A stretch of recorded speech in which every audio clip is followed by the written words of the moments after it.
ಈಗಷ್ಟೇ ನಾವು ಪಾರಾಯಣ ಮಾಡಿದಂತಹ ಭಾಗದಲ್ಲಿ ನಾವು ಬಂತು, ಯೋ ವೈ ಸಪ್ತದಶಂ ಪ್ರಜಾಪತಿಂ ಯಜ್ಞಮನ್ವಾಜತ್ತಂ ವೇದ ಪ್ರತಿಯಜ್ಞೇನ ತಿಷ್ಠತಿ ಅಂತ ಬಂತು. ಇಲ್ಲಿ ಸಪ್ತದಶ ಅಕ್ಷರಗಳ ವಿಚಾರವನ್ನು ಇಲ್ಲಿ ಹೇಳಲಾಗಿದೆ. ಆ ಶ್ರಾವಯ ಅಸ್ತು ಷೌಷಟ್ ಯಜ ಯೇ ಯಜಾಮಹೇ ಬಹುಷಟ್, ಈ ಪ್ರಕಾರವಾಗಿ 17 ಅಕ್ಷರಗಳನ್ನು ಇಲ್ಲಿ ವಿಚಾರವನ್ನು ಈ ಅನುಮಾನದಲ್ಲಿ ಬಂದಿದೆ. ಈಗಷ್ಟೇ ನೀವು ಹೇಳಿದ ಹಾಗೆ ಸುವೃಷ್ಟಿಯನ್ನು ಕೊಡುವಂತಹ ಯಜ್ಞ ಅಂತ ಹೇಳ್ತಾರೆ. ಈ 17 ಅಕ್ಷರಗಳಿಗೆ ಸುವೃಷ್ಟಿಯನ್ನು ನೀಡುವಂತಹ ಚೈತನ್ಯವನ್ನು ವೇದವೇ ಸಾಕ್ಷಾತ್ತಾಗಿ ಹೇಳಿದೆ. ಆಶ್ರಾವಜೇತಿ ಪುರೋವಾತಂ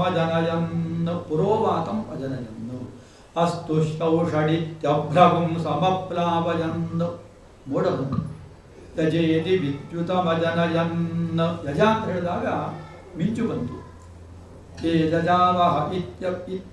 ಜಜಾವಹ ಇತಿ ಪ್ರಾವರ್ಷದನ್ನಭ್ಯಸ್ತನಯನ್ ವಷಟ್ಕಾರೇಣ, ವಷಟ್ಕಾರದಿಂದ ಅಭ್ಯಸ್ತನಯನ್, ಒಳ್ಳೆಯ ಗುಡುಗು ಮಿಂಚು ಸಹಿತವಾದಂತಹ ಸುವೃಷ್ಟಿ ಬರುತ್ತೆ. ಈ 17 ಅಕ್ಷರಗಳ ಸಹಿತವಾದಂತಹ ನಾವು ಯಜ್ಞವನ್ನು ಅನುಷ್ಠಾನ ಮಾಡ್ತಾ, ಯಜ್ಞ ಸಾಕ್ಷಾತ್ ಹವಿಸ್ಸಿನ ಅರ್ಪಣೆಯ ಸ್ವರೂಪ ಇರಬಹುದು, ಪಾರಾಯಣ ಸ್ವರೂಪ ಇರಬಹುದು, ಜ್ಞಾನ ಸತ್ರದ ಸ್ವರೂಪ ಇರಬಹುದು. ಒಟ್ಟಿನಲ್ಲಿ ಈ ಯಜ್ಞಕ್ಕೆ ಸುವೃಷ್ಟಿಯ ಫಲವನ್ನು ವೇದವೇ ಹೇಳಿದೆ. ಇನ್ನು ಅನೇಕ ಫಲಗಳು, ಕಾಮ್ಯ ಕರ್ಮಗಳು, ನಿತ್ಯ ಕರ್ಮಗಳು, 100 ವಿಚಾರ ವೇದದಲ್ಲಿ ಬಂದಿದೆ.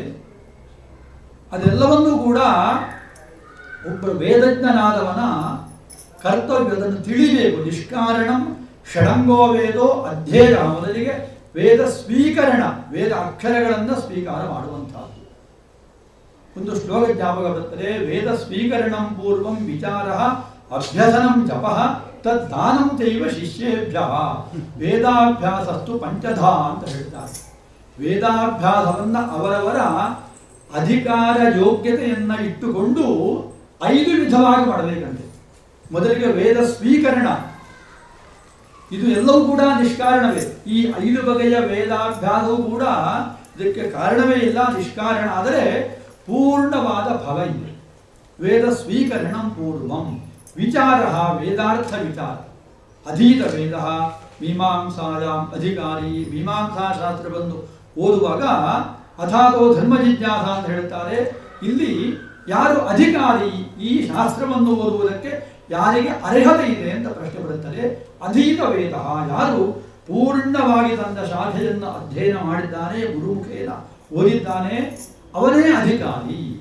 ವಿಚಾರ ಮಾಡ್ತಾನೆ. ಸರಿ, ಅವನಿಗೆ ಅಧಿಕಾರ ಇದೆ, ಗುರುಗಳಿದ್ದಾರೆ, ಗುರುಗಳ ಮುಂದೆ ಆ ಅಕ್ಷರಗಳನ್ನು ಸ್ವೀಕಾರ ಮಾಡಿದ್ದಾನೆ. ಈಗ ವೇದಾರ್ಥವನ್ನು ವಿಚಾರ ಮಾಡ್ತಾನೆ, ಷಡಂಗ ಅಧ್ಯಯನದ ಪುರಸ್ಸರವಾಗಿ.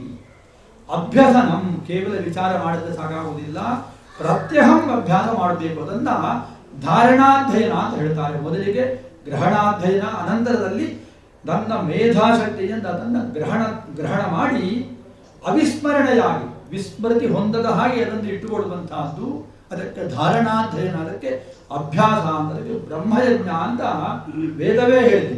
ಬ್ರಹ್ಮಯಜ್ಞೇನ ಯಕ್ಷ್ಯಮಾಣ, ಯಕ್ಷಮಾಣ ಅಂದರೆ ಯಾಗ ಮಾಡುವುದು ಅಂತ ಅರ್ಥ. ಹಾಗಾದರೆ ಬ್ರಹ್ಮಯಜ್ಞವನ್ನು ಮಾಡುವುದು ಕೂಡ ಒಂದು ಯಾಗವೇ. ಕೇವಲ ಹವಿಸ್ಸನ್ನ ದೇವತೋದ್ದೇಶೇನ ದ್ರವ್ಯ ತ್ಯಾಗ ಯಾಗ ಅಷ್ಟೇ ಅಲ್ಲ, ಆ ದೇವತೆಯನ್ನು ಉದ್ದೇಶಿಸಿ ಪಂಚವಾರೇತೇಯಪಃ ಯಜ್ಞಾ ಸತತಿ ಪ್ರತಾಜಂತೆ ಸತತಿ ಸಂತಿಷ್ಠಂತೆ ದೇವಯಜ್ಞ ಪಿತೃಯಜ್ಞೋ ಭೂತಯಜ್ಞೋ ಮನುಷ್ಯಯಜ್ಞೋ ಬ್ರಹ್ಮಯಜ್ಞ. ಒಂದು ಋಕ್ಕನ್ನು ಕೂಡ ಓದಿದ್ರೆ ಅದನ್ನು ಅಭ್ಯಾಸ ಮಾಡಿದ್ರೆ ಅದು ಬ್ರಹ್ಮಯಜ್ಞ ಆಯಿತು ಅಂತ ಇದೆ.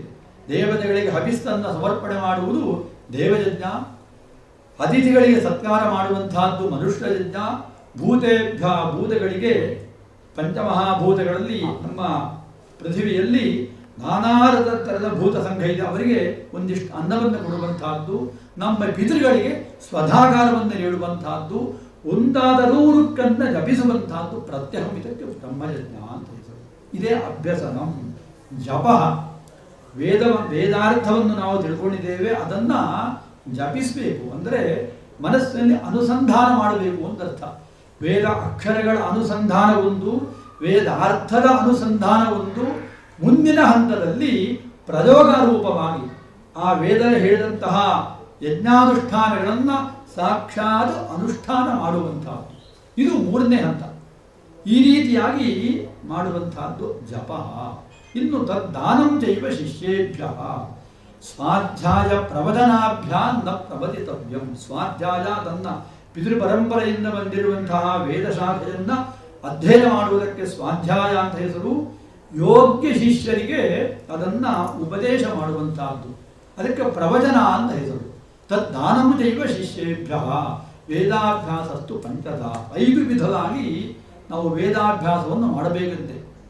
ನಾವು ಒಂದನ್ನಾದರೂ ಮಾಡಬೇಕಲ್ಲ, ಕನಿಷ್ಠ ಒಂದನ್ನಾದರೂ ಮಾಡಬೇಕು. ಅವರು ಹೇಳಿದಾಗೆ ವೇದ ಸ್ವೀಕರಣವನ್ನು ಯತ್ಕಿಂಚಿತ್ ಏಕದೇಶವಾಗಿ ಮಾಡಿದ್ದೇವೆ, ಆಗಲೇ ಇಡೀ ವೇದವನ್ನು ಶ್ರವಣಾದರೂ ಮಾಡೋಣ. ಅಷ್ಟೂ ನಮ್ಮ ಪ್ರಾಯೇಣ ಮುಸಲ್ಮಾನರು, ಕ್ರೈಸ್ತರು ಅವರ ಧರ್ಮಗ್ರಂಥವನ್ನು ಪೂರ್ತಿಯಾಗಿ ಓದುತ್ತಾರೆ, ಇಲ್ಲ ಕೇಳಾದೆ ಕೇಳ್ತಾರೆ. ಅವರ ಇಗರ್ಜಿ ಇರ್ಬೋದು, ಅವರ ಕ್ಷೇತ್ರಕ್ಕೆ ಹೋಗಿ ಅದನ್ನು ಕೇಳ್ತಾರೆ. ನಮ್ಮಲ್ಲಿ ಎಷ್ಟು ದಿನ ಮಾಡ್ತಾರೆ?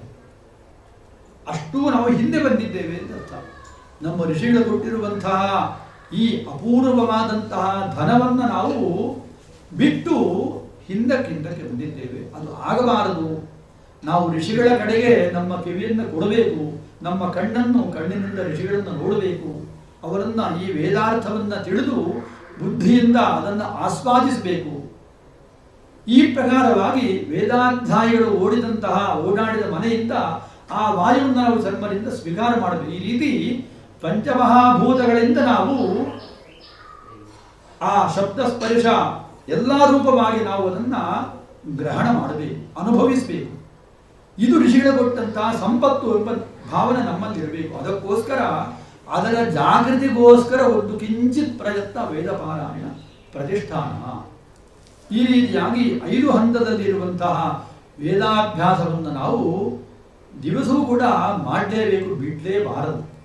ಅದರಲ್ಲಿ ವಿಸ್ಮರಣೆ ಪ್ರಮಾದ ಅಂತ ಹೆಸರು. ಅದರಲ್ಲಿ ಸ್ವಾಧ್ಯಾಯ ಅನ್ಮ ಪ್ರಮಾದ.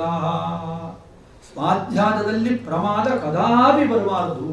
ಅದಕ್ಕೋಸ್ಕರವೇ ನಮ್ಮ ಗುರುಗಳು ಹೇಳ್ತಿರ್ತಾರೆ, ಯಾವತ್ತೂ ಕೂಡ ಸಂಧ್ಯಾವಂದನೆಯನ್ನು ಬಿಡಬೇಡಿಪ್ಪ. ಸಂಧ್ಯಾವಂದನೆಯಿಂದ ನಮಗೆ ಉಪದೇಶ ಮಾಡಿದ್ದು ವೇದ. ಅಹರಹ ಸಂಧ್ಯಾಮುಪಾಸೀತ. ಅವರು ಯಾವತ್ತೂ ಹೇಳ್ತಿರ್ತಾರೆ, ಸಂಧ್ಯಾವಂದನೆಯನ್ನು ಬಿಡಬೇಡಿ, ಕನಿಷ್ಠ 10 ಗಾಯತ್ರಿಯಾದರೂ ಮಾಡಿ. ಇಲ್ಲದೆ ಹೋದರೆ ಬ್ರಾಹ್ಮಣ್ಯ ನಷ್ಟವಾಗುತ್ತದೆ. ಕೇವಲ ನಾಮಮಾತ್ರೇಣ ಅವನು ಜಾತಿ ಬ್ರಾಹ್ಮಣ ಏವಸಹ ಅಂತ ಹೇಳ್ತಾರೆ.